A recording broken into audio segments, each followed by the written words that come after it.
Hello सबैमा सेवा है सेवा छ। अनि अब आजको दिन चाहिँ हामीले यहाँनिर टपरा बुन्नको लागि आइरहेछौँ म तल्लो घरको बडीकोमा। अनि यहाँ चाहिँ बडीकोमा यहाँ माथि देख्नुभएको छ जुन यो चाहिँ छ बडाको पूजा गर्ने ठाउँ अनि मन्दिर भनौँ। अनि यहाँनिर चाहिँ कति मजाले दाउराहरू है स्टोर गर्नु भएको छ। अनि यहाँ चाहिँ कति मजाले एउटा आराम गर्ने ठाउँ जस्तो कि अब घाममा बस्ने ठाउँ जस्तो कति मजाले बनाउनु भएको छ।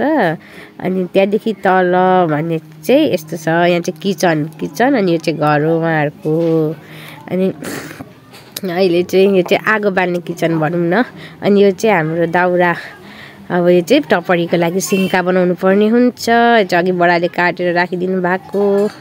अनि मेरो मामु हुनुहुन्छ अनि बडी हुनुहुन्छ। अनि बडीले चाहिँ हामीलाई अब सिन्का बनाउने तरिका सिकाउँदै हुनुहुन्छ, किनभने हामी आमा छोरी चाहिँ नयाँ हो, यसो यो बारे केही पनि थाहा छैन। अहिलेसम्म मेरो मामुले पनि यस्तो गर्नुभएको रहेन रहेछ। पहिला थोरै गर्नुभएको थियो अरे, अब अहिले त्यति गर्नु जान्नु भएको रहेन रहेछ। बडी भनेको चाहिँ फेरि एकदम पर्फेक्ट हुँदो रहेछ।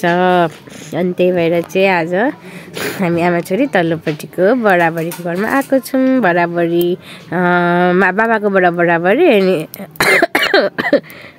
खोकी लाग्यो सरी, मामुकोबाट चाहिँ मामा माइजू जे भन्दा हुनुहुन्छ। मेरो मामुले चाहिँ हाई भन्दै हुनुहुन्छ यति बेला। अनि मैले चाहिँ अब यो भिडियो यताउति भएकोले गर्दा म्युट गरिदिएँ। अनि बाहिरबाट पछिबाट बोलेर एडिट गरेर हालेको। अनि मामु र माइजू भन्दा नि माइजू भने नि बडी भने नि दुईजनाले चाहिँ पुरा बनाइरहनु भएको छ। अनि अब हाम्रो यो सिन्काको बास काटिसक्नु, अब सिन्का बनाउने हामीले गरिरहेको छौँ। अनि यसमा जिस्किँदै बनाइरहनु भएको छ। अनि मैले पनि अलिअलि बनाइसकेँ। अनि हाम्रो सिन्का चाहिँ यति भएको छ। अनि यसमा मैले पनि अलिअलि बनाएको छु। एकदम डेन्जरै हुँदो रहेछ, हात काट्छ भन्ने डर है। अनि त्यसपछि अब टपरी बुन्नुपर्ने हुन्छ, त्यसको लागि हामीसँग पत्ता पनि रेडी छ। पत्ता चाहिँ मामाले अस्ति नै पकुवा खोला गएर लिएर आइदिनु भएको छ। अनि टपरी हेर्नुहोस्, यो चाहिँ मैले आफ्नै हातले बुनेको, मेरो सुन्दर हातहरूले बुनेको कस्तो छ भनेर।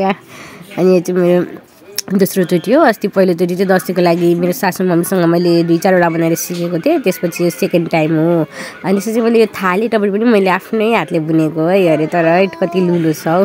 अनि यो दुनाहरू अनि प्लस अनि यो तलको जुन छ थालेर यो जति उब्रेको टपरी जुन त्यो चाहिँ सबै हाम्रो माइजू बडीले बुन्नु भएको हो। अनि टपरी बुन्नु पनि सोचे जस्तो भने जस्तो सजिलो रहेन रहेछ, अब धेरै गाह्रो नै हुँदो रहेछ। अब यो झन् ठुलो टपरी बुन्दा त एकदम थपेर पत्ताहरू थपेर अब त्यो मेन त अब त्यो सानो सिन्काहरू लाउँदा धेरै समय जाने रहेछ।